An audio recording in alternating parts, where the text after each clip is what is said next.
Hello, thank you very much for clicking on this video. I do appreciate it. If you're new here, you might as well just sub now. Oh wait. In this video, I'm going to be looking at Paul McCartney's very first solo album. Actually, let's just crack on with it right now.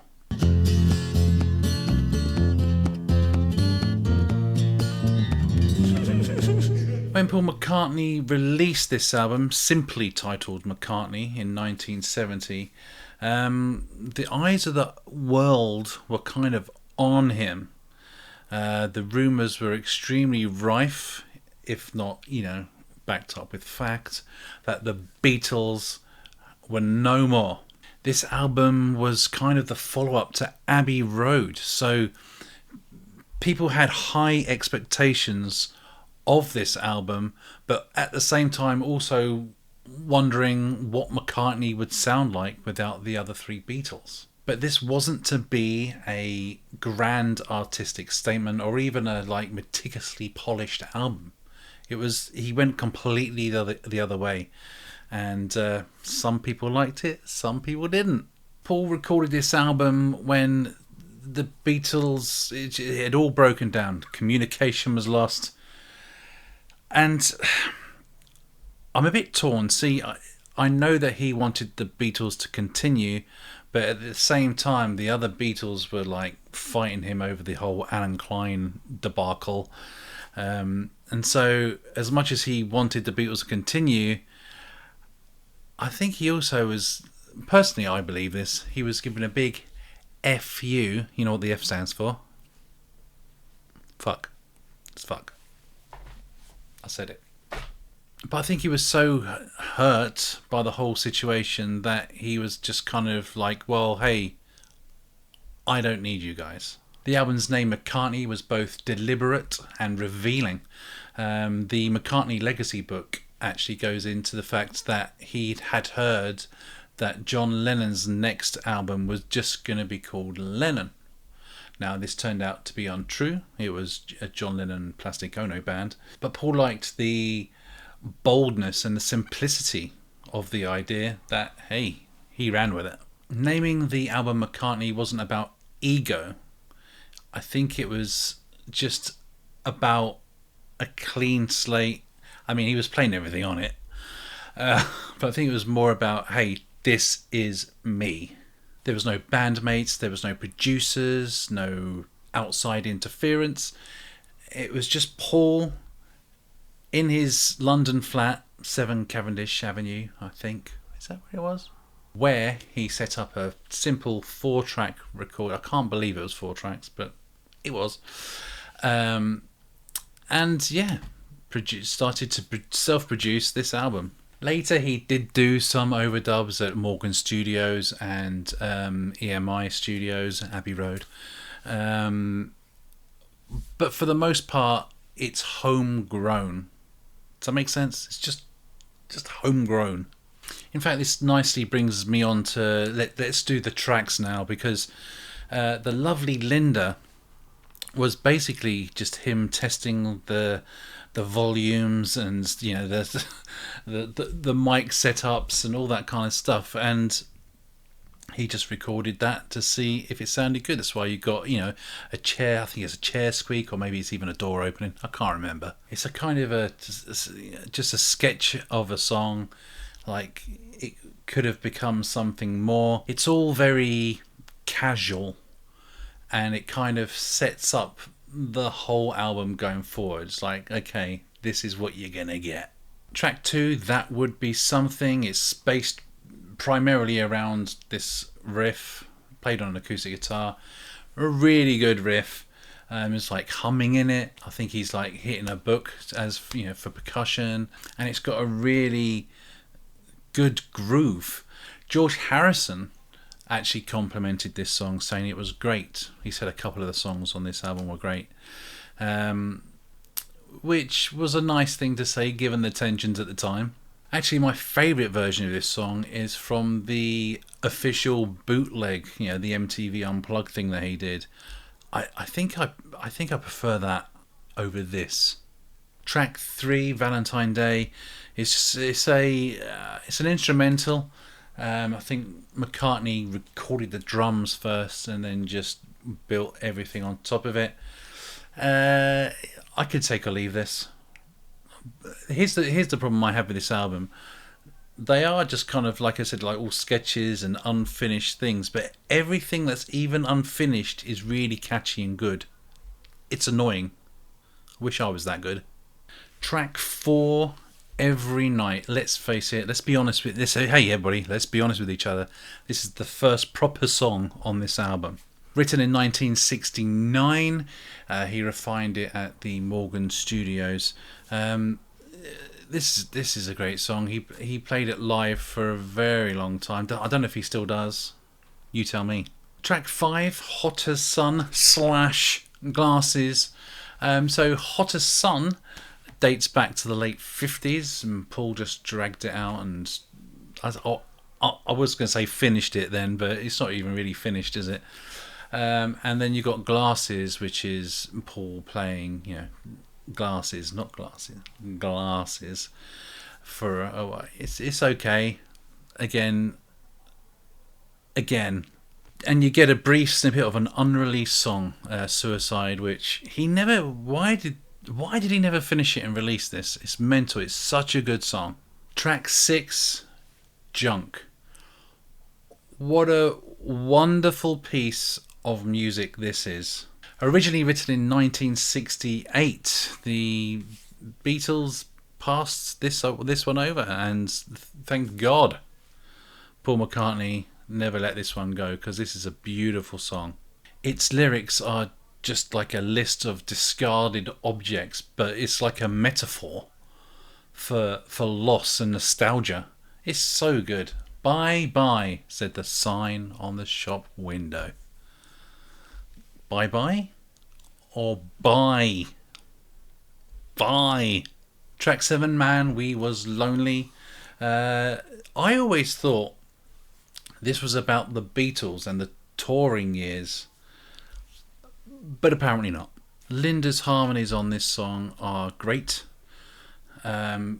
Just kudos to her, man, because she did no singing really before this album. A couple of things on Beatles songs, but now she was really being, hey, you're singing. I can imagine Paul McCartney going, you're singing this one. He may have asked her a bit nicer than that, but just remember, Paul McCartney is a pig. The reason why I say that, and I'll remind you again, if you didn't see my last video, I'll remind you again. Paul McCartney broke off a relationship to another woman only 2 days before he married Linda McCartney.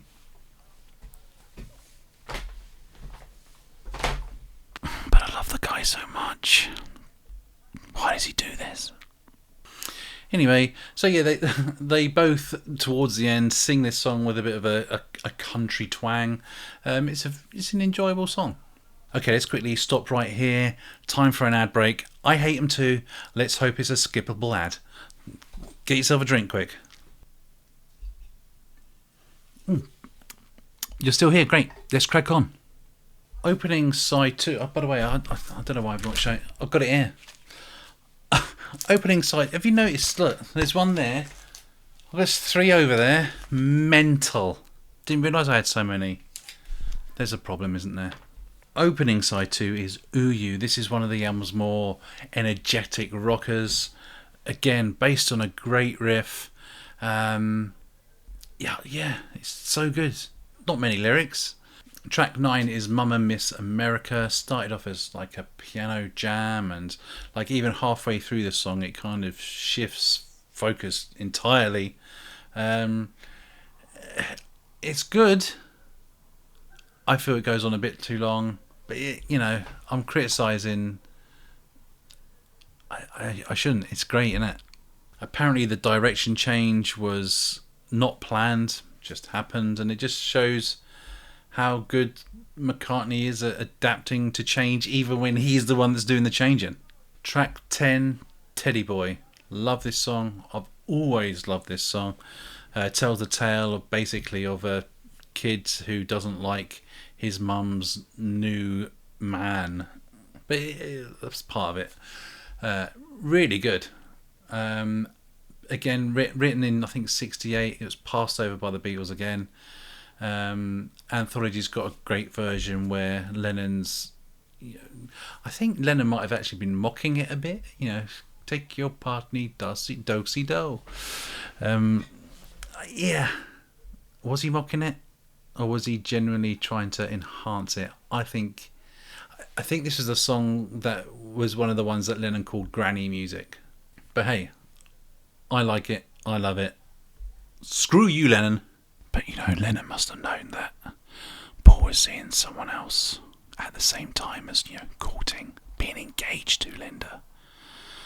Maybe Lennon just didn't like that, But then, Lennon was a pig as well. He cheated on his wife, Cynthia, with Yoko, and that was even a worse situation because Cynthia would come home and Yoko would be at their house, What's going on here? Men. Am I right? Men. Track 11 is Sing Along Junk.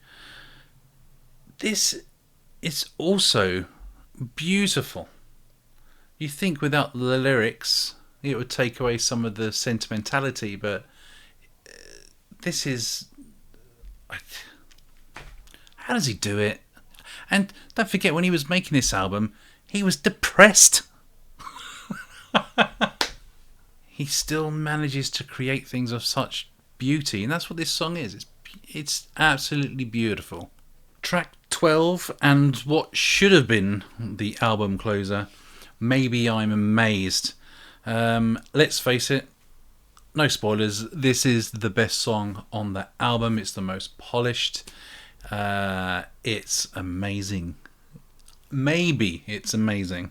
Obviously, it's a heartfelt tribute to Linda. Yeah, I mean, maybe there was a line that went, maybe I'm amazed that I broke up with someone 2 days before we got married. Maybe I'm afraid that you'll find out. Track 13 and the actual album closer is Is Acro. Is that how it's pronounced? McCartney had watched something on television about this Brazilian tribe and completely inspired him to make this. Like the stuff that he did on this song is crazy. Like he wanted to record the firing of an arrow. I don't remember hearing it on the track, but they recorded the firing of an arrow. The monkey sounds you hear are actually Paul and Linda, but I think they're sped up, so it doesn't really sound like them. It's just very experimental, and I like it, but I wouldn't have missed it. Upon its release, McCartney received a mixed response. The contrast between Abbey Road and this was too vast for some listeners and critics. Some critics appreciated the homemade charm, but others criticised the lack of ambition. Rolling Stone magazine called the album distinctly second class. Wow. And criticised it for being a disappointment. Okay. They noted that the songs were charming, but lacked the complexity and the power that you'd come to expect from a Beatle. The New York Times remarks that the album was an amiable letdown, and said that the album was more of a sketchbook. Yeah, that's not wrong, is it really?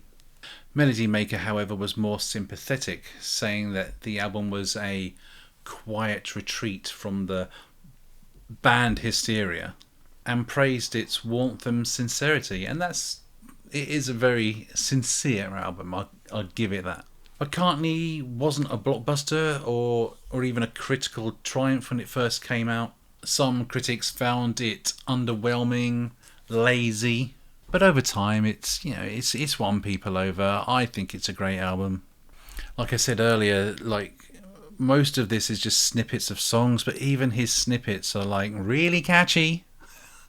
And, you know, who knows? Well, if you think about That Would Be Something, like I said, I prefer the MTV Unplugged version. Had he worked on it longer, would it have ended up like that? Who knows? John Lennon dismissed this album at first, calling it lightweight, but he did admit Maybe I'm Amazed was a good song. George Harrison liked a few tracks, especially That Would Be Something. Ringo Starr was more sympathetic, as you would expect from him. But even his praise wasn't, you know, he basically just said that, you know, oh, Paul had to get this music out of him. What does that mean? Cheers. What remains clear is that McCartney helped push an era of homegrown lo-fi music. Its imperfections became its legacy. This wasn't Paul trying to be the best Beatle. This was Paul trying to find himself again. As I review these albums, I am going to be ranking them. So at the moment, McCartney is number 1 for now. If you have made it to the end of this video, thank you so much. If you're not subscribed, then obviously you need to, don't you? Yeah, quite simple. Hit subscribe and the notification bell, please. Also, to those of you that listen to my music and praised it, because it is brilliant, thank you so much for watching it. If you haven't listened to my songs, then please do consider checking them out. They're on my channel under playlists, under songs, obviously. And there's plenty of other stupid things on my channel that can entertain you. Anyway, thank you so much for watching. I will see you in the next one, whatever that may be. Another one. Oh, you're still here. Shit.